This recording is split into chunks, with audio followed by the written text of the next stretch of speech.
trapped in an anxiety loop. It's what millions of people may suffer from.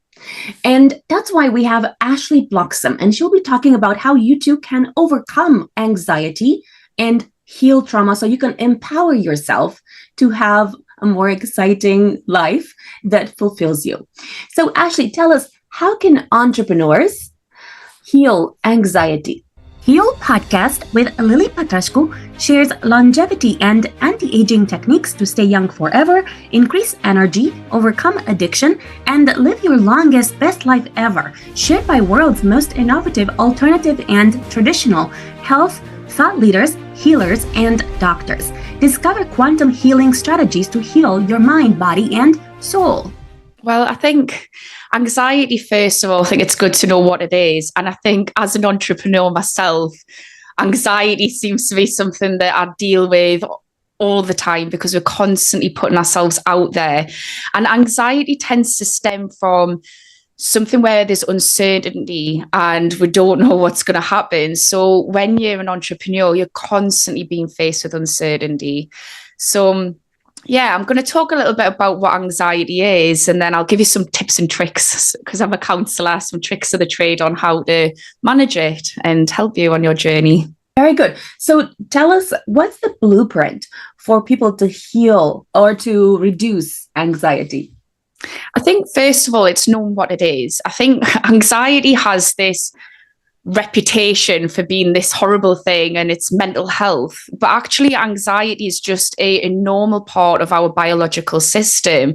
So we've heard about fight or flight, and there's other ones, freeze and a few others. But basically what happens is when we come up against something where there's uncertainty or a perceived threat, what happens is we have this biological trigger. It's in the back of our brains, and it's called the SNS, sympathetic nervous system.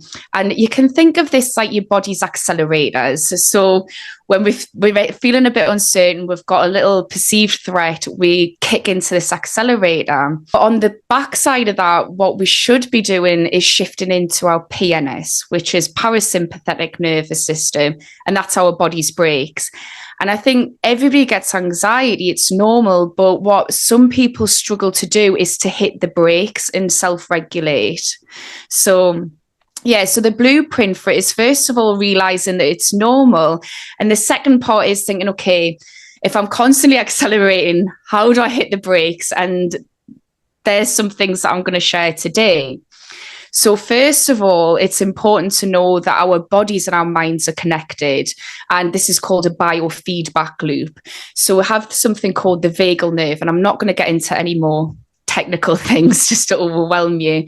But this vagal nerve links from the brain to our bodies, and it comes through and it says, okay, we're under threat, and it'll make our bodies feel shallow breath, we're thinking really fast, that overthinking, and it's sending these messages that we just need to go into fight or flight.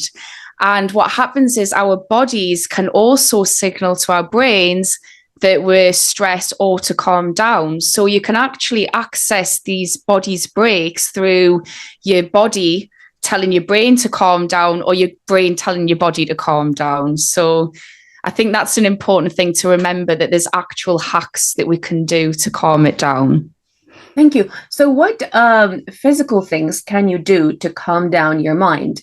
Yeah, so physically, when I've talked about our bodies, one of the best things we can do is we can breathe. So if anyone who's listening has had anxiety, what you'll know is you get shallow of breath and everything feels like it's going 100 miles an hour. So what's happening there is we're breathing ultra fast to get loads of oxygen to our lungs so we can fight or flight. And it's not always appropriate. So what we can do is we can breathe slower and longer to activate those body brakes. So if you think, breathe in for a little bit and breathe out as much as you can. So breathe in for 3 seconds, hold for a second or two, and then breathe out for about 6 seconds. And it'll just hit the brakes, calm and regulate your nervous system. Yeah, the other thing, physical thing, sounds a bit weird, but Peter Levine talks about this. But have you ever seen dogs where the way they like shake off when something's got them up a height. And you can do like a little body shake. So if you've got a meeting coming up, or I don't know, you're doing a podcast like this and you're a bit nervous, you can just wiggle your bum and have a little shake, which will again just re-regulate a nervous system. So be like one of our canine friends and shake it off a little bit. Thank you. I have seen some TikToks about somatic healing, and they were showing a lot of shaking of the body that kind of leads to healing. Is that kind of like applicable to anxiety? As in, like, are there certain exercises that you can do on a repeated basis that involve, I don't know, is there particular types of shakes that actually works, or is it dancing, or is it something in particular that entrepreneurs need to do to heal anxiety? So it can be anything. I mean, anything that just gets you back in your body. Now, I spoke about that kind of biofeedback between your body and your brain. And what happens is in anxiety is our brains just start taking over and our bodies kind of follow. So if you can get present in your body and just reset that, it's almost like a circuit break. So any kind of exercise, I mean, before I did this podcast, I just did a quick 5-10 minute dance just to regulate the nervous system. But you can just do a little shake. And you spoke about TikTok and this somatic healing, and somatic just means your body. So it's just anything, like a dog just shakes it off, or you can shake it off in a dance. You can hit the gym before you have a big meeting come up, or something that you're really nervous about. Thank you. One interesting thing is that actually you would think that if you are really anxious and you've already got the jitters, you've already got like a racing heartbeat, and then you're moving more, you would think you're actually would be even more anxious, but it doesn't work that way, right?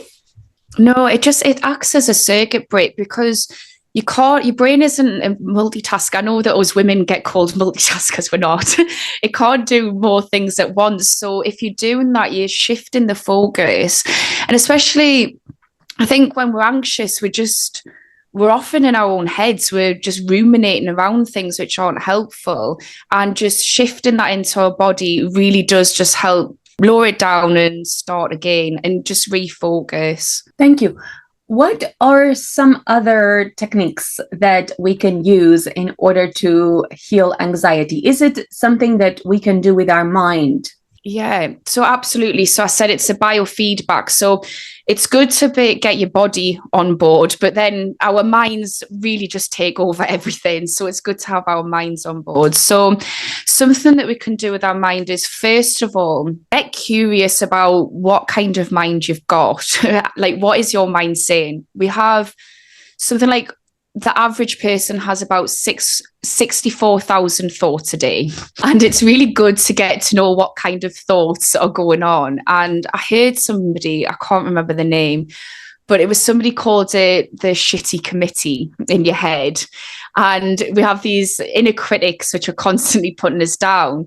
So get aware, do you have a shitty committee in your head? And if not, this is entrepreneurs, get firing and hiring a new committee. Think about a positive vibe tribe. And by that, what I mean is start to make sure that you're not putting yourself down, that you're not criticizing yourself.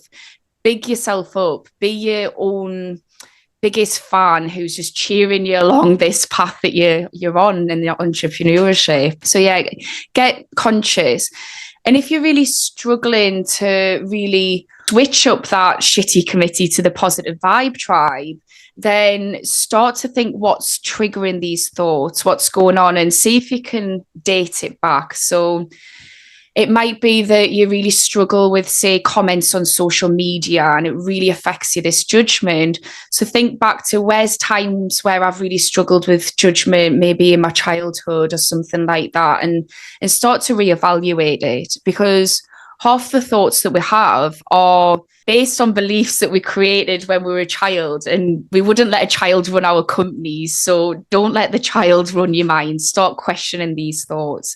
So I think that's really important, because whatever the majority of our thoughts are outside of work, they're going to be filtering into work as well. Thank you. How can entrepreneurs manage their emotional triggers? caused by trauma. So let's say, I know if someone was to be bitten by a dog, I am assuming that they would instantly get anxious, even if they see a poodle who is unlikely to bite them. Yeah. Or if they were to have an incident in the water where they almost drown or something. I don't know, I'm going after ridiculous cases now. But, and if they were to maybe see, have the opportunity of taking a boat, or I don't know, to scuba dive, or I don't know what else, perhaps they would feel the anxiety even before they start doing that activity, almost like Pavlov's dog, because there's that conditioning that gets formed. So how can people manage the emotional triggers that trigger their anxiety, so much so that they unlink that? Is there any way to unlink those emotional triggers and to associate those particular activities that they need to be doing every day with more positive situations that ultimately will lead to a more positive general experience of life? Yeah, absolutely. So we talk about this anxiety cycle of anxiety, and you're absolutely right. This is like Pavlov's dogs. It's something that we learn. But the other part of that, if I go back to the beginning, is that it is a safety mechanism. So there's a point in their lives where they've felt under threat with water or dogs, or even if we take it into something maybe with starting something new, maybe they've tried something new when they were younger and they struggled, so in their career they're a little bit scared about trying something new and putting themselves out there. So whatever it is, it's something that we've learned when we're younger that this isn't safe. We've had an experience, and then we've continued to keep ourselves safe, often by avoiding it. And every time we avoid it, our brain, and this is all subconscious, but our brains are like, brilliant, we've avoided, so we'll do that again. And this is where things get worse and worse and worse, and they feel bigger and bigger to tackle. So there's something in counselling that we call exposure therapy, where we start off exposing ourselves to the thing that we're struggling with, but we do it in a really little and light way. So if I go to the example of I'm scared of public speaking, it might be that you had a situation when you were a child and you had to, I don't know, you were Mary and Joseph in a school play and it was horrifying. And this has stayed with you since then. You might have had some other experiences which have built on top of that. So first you get curious about where does it come from? And then second, what you want to do is think about, okay, how can I change this? Because actually I don't need to be scared of public speaking. That's just something I've developed a fear of as a child. But how can I dip my toe in that water? So maybe it's I'm going to try and speak to a camera, and I'm not going to film. I'm going to film it, but I'm not going to post it. Or maybe I'm going to stand up and say something when I'm at some kind of public event, ask a question. And you just slowly keep pushing it out and winding in that comfort zone. So you're not throwing yourself at the deep end, but you're just slowly but surely doing it. And every single time you do it, take some time to reflect and say, how did that go? Was it as bad as I thought? Did the world end or not? And the reason why you reflect is because your brain does things automatically. And if you start to have that open dialogue with yourself, you can start to kind of shift things up and create some new neural pathways. Thank you. For those people that have as a reaction freeze in their life because of anxiety and trauma related to doing a particular activity, let's say starting a new business and the business didn't work out, or the client didn't pay, or I don't know, something related to that caused a really deep pain and made them feel like a big failure, and therefore they froze for a long period of time. What would you have them do to come out of the anxiety and the freeze that they're experiencing in their life? Yeah, and that's such a good question. And, I think it is, we talk about some anxieties come from childhood, but actually we pick up anxieties based off our experiences. And, I've been there where I've created a business and it went it's so wrong and I don't want to do it again. So it's such a valid question. I think it's, again, get conscious about that dialogue you have with yourself and try and have a really nurturing conversation with yourself. So you can journal about this. You can, there's an app that I'm in partnership with, but it's called Earkick, which is EARKICK, and it's completely free. But it's an AI wellness bot or sort of therapist, and you can speak things through with them and say, look, this situation happened and I'm in freeze mode. I can't get out of it. And try to just have that nurturing conversation as if it was a loved one coming to you and saying, okay, that went wrong. And what went wrong? And how can we move forward? Another thing is as well, and this was something I found, was when one business had went just so west, I was then scared to put myself out there because I felt like I had to go back to where I was, and that felt so daunting. So a good therapeutic technique's called scaling, where you can think about, okay, where do I want to be? Which sounds monumental, and then think about where you are. And if we're taking a few steps back, you might be at a 3 or a 4. So number it and think about where you want to be as number 10. And then say to yourself, okay, I'm going to take it easy. What's one thing I can do to get me from a 3 to a 4? And just do a little step. And again, reflect on it with journaling, a friend, yourself, the Earkick app, and see how that was for you, because it's all about retraining your brain that it's safe to widen that comfort zone. So you might get from a 3 to a 4, and then you can say, right, I did that, great. What's one little thing that I can do to get from a 4 to a 5? And you slowly build yourself back up again, because it is hard, but it's about rebuilding that confidence. Thank you. What would you say to Titans that, let's say, have a really high tolerance for failure? Like, why is it that they are able to cope with really high levels of anxiety? And why is it that other people can cope with a very low level of anxiety? What makes the Titans kind of different? And is there anything we can learn from Titans? That, for example, like Donald Trump, okay, he, if you look at the levels of trauma he has experienced over the last few years, I mean, the verbal abuse, and I'm not saying he's a good or a bad president, I'm just saying, like, if you look at the trauma he has experienced in terms of being shot and then being, written about in gazillion newspapers and then being indicted and so many different things have happened to him. And I find it quite fascinating how he's able to cope with really high levels of trauma. And it just feels like, okay, he just gets up and it's like nothing. What is it that these people, what is it that these Titans have that most regular people don't? And how can we leverage their techniques so that we can cope with high levels of trauma, and almost like, instead of trying to go from a 3 to a 4 in terms of our tolerance level of anxiety, are we able to go from 3 to 100 in the same way that they seem to be doing? I think the thing with it, so if you look at Donald Trump, he's had childhood trauma. From what I can imagine, I wasn't there, but I know his dad was an alcoholic. I think his brother might have died from whatever happened. So I think through the years he's built up a lot of resilience. And I think sometimes we look at people who are the finished product and we think, God, wow, they're amazing. But we don't think about what has it took to get there. And I think everybody has to kind of start somewhere. And it's all about building that resilience. And I think it was Mel Schillingham. I don't know if you watch Married at First Sight, but she had a book. And she talks about competence is confidence.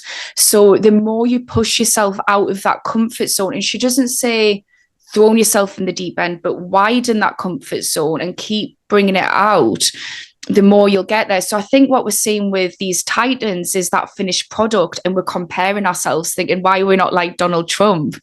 But we're not looking at what kind of level of resilience and competence has he built up over the span of his life. We're just seeing him as a fully fledged product. And I think that can be quite comforting when you think, okay, I can be like that, but I just slowly need to just widen that comfort zone. And the thing is, Jordan Peterson talks about this, and it's so true.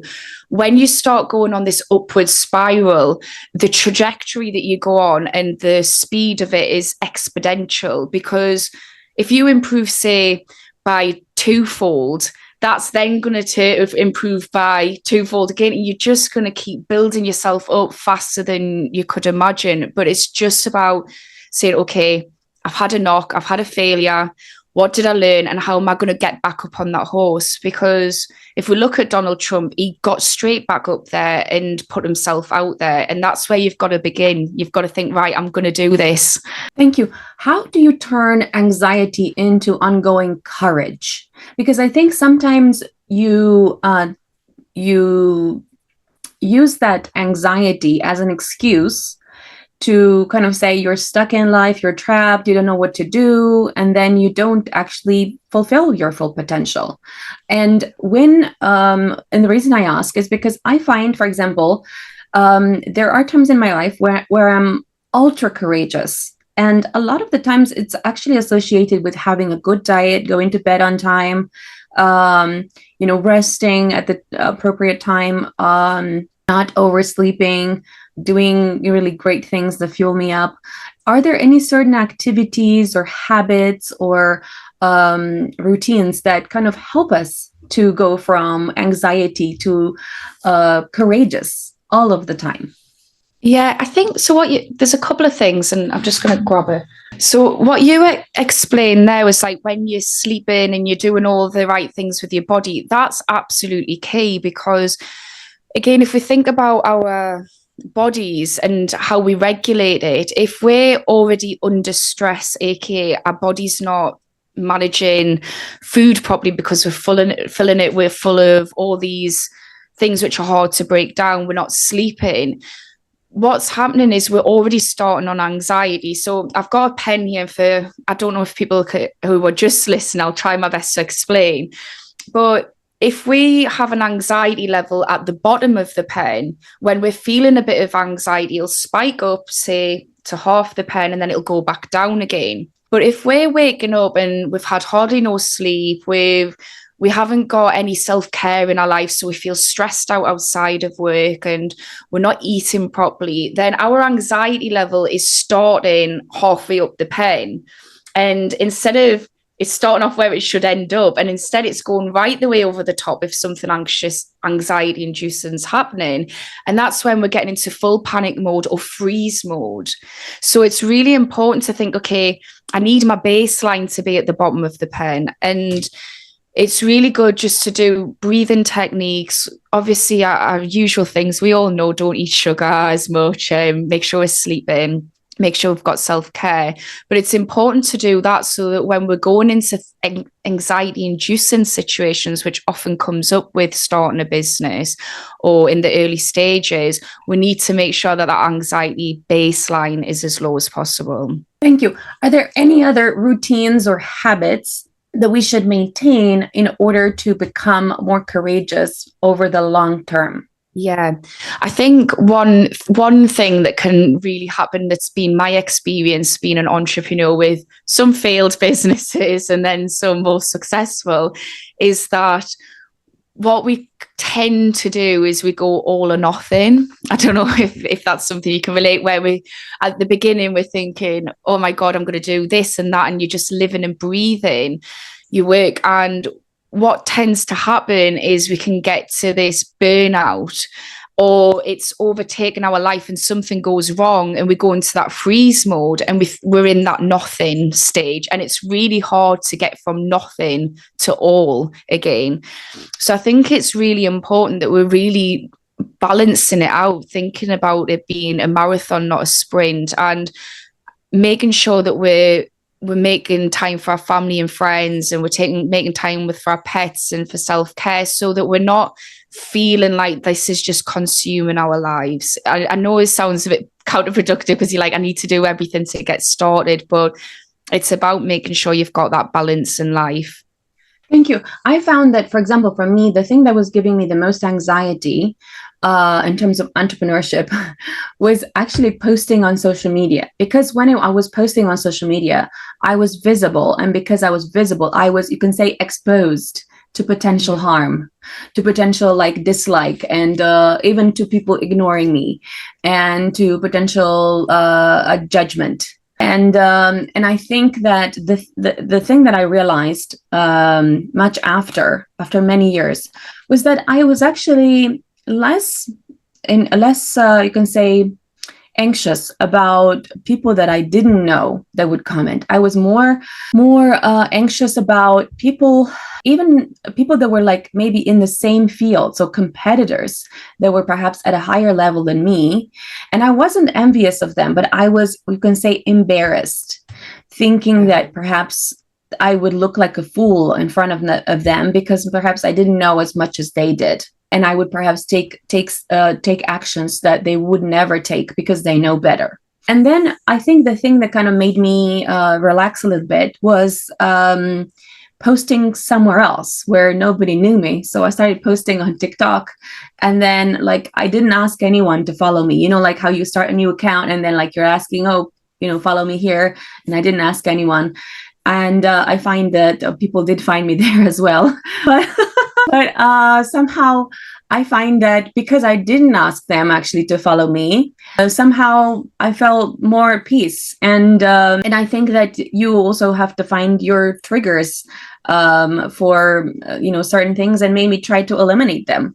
Do you agree with that, or what would you suggest specifically for entrepreneurs that are dealing with shame and anxiety for posting on social media?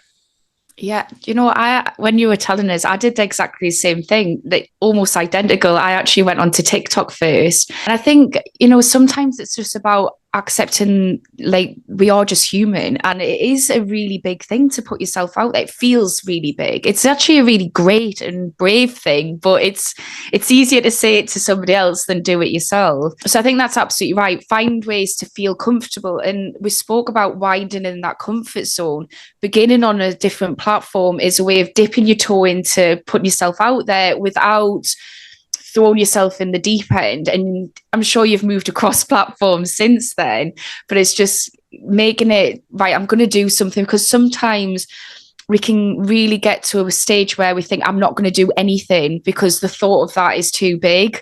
And it's just about putting one foot in front of the other. And if that's doing something that feels a bit more comfortable, absolutely, because chances are you'll get confident there and you can build your confidence up elsewhere.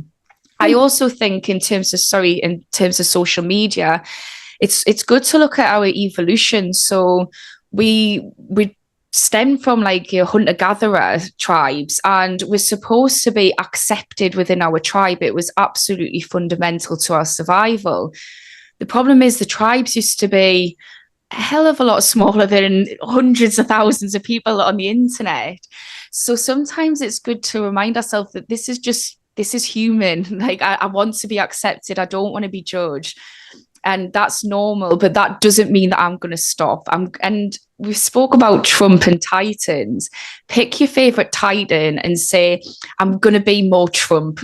Trump would not do this. He would grow some balls and he would put himself on TikTok and he would do it and just be more Trump. And don't worry about this biology trying to get in the way. That's natural. And praise yourself after. Always stop and reflect on what you have done, because it's going to strengthen that confidence in yourself. Thank you. I do find actually very shocking how, for example, like so many documentaries have been done about Donald Trump, and there's a lot of really bad stuff that's been written about him. And of course, there's a lot of the opposite as well. So, I mean, I do find still to this day how shocking it is that he's been able to still win despite all of that. Because some of it, I would think, for a lot of people, the same information would absolutely cripple them. And I mean, he's been able to go through things that I think other presidents simply wouldn't be able to manage and heal from. And it's been proven that they really haven't. manage to kind of cope with the same level of stress and the same level of commentary that is and trolls and keyboard warriors that are online. So I do find that learning how to become a winner is so important. Is there anything else that you would like entrepreneurs to know about becoming a daily winner in their lives and not letting anxiety run them? Yeah, I think one of the biggest things, it's a bit controversial, I guess, but it's really important to look at who you're surrounded by. So I talked about that in the shitty committee and the positive vibe tribe we have in our head. It's so important that we don't have a shitty committee external, and that we're surrounding ourselves predominantly with people who big us up. And I know when I first wanted to go into like having private practice, and I wanted to go into social media and do things like I'm doing a podcast now called The Tarot Therapist. And when I was first wanting to do this stuff, the tribe that I had around us were, you can't do that, you shouldn't do that. And they were really putting us down. And I found myself thinking, oh, I don't know. And I went into that freeze mode. So we're saying be aware of our own thoughts in our head, but be aware of who you're surrounding yourself with, because you need people who are going to be, yes, do it. You're great, you've got this. And sometimes we don't have people like that in our lives. And it really took me taking a step back and thinking, are these conducive to me winning? Are they cheering us on like I'm going to win, or are they booing us? Because you're not going to win. Football matches always do better when they've got their team cheering for them in the background. Thank you. Tell us where entrepreneurs can find you. So I do a podcast at the moment called The Tarot Therapist, and it's all given therapeutic tips. So yeah, there's lots of tips. And if anybody's actually struggling with an issue, even around entrepreneurship, you can contact me at contact@thetarotherapist.co.uk. And I actually each week talk about a specific issue and give some therapeutic techniques. And if you're not featured on the podcast, I will also try and send some kind of communication back. So, yeah. Thank you. Follow me for more interviews with world's most innovative health change makers to live your healthiest life ever.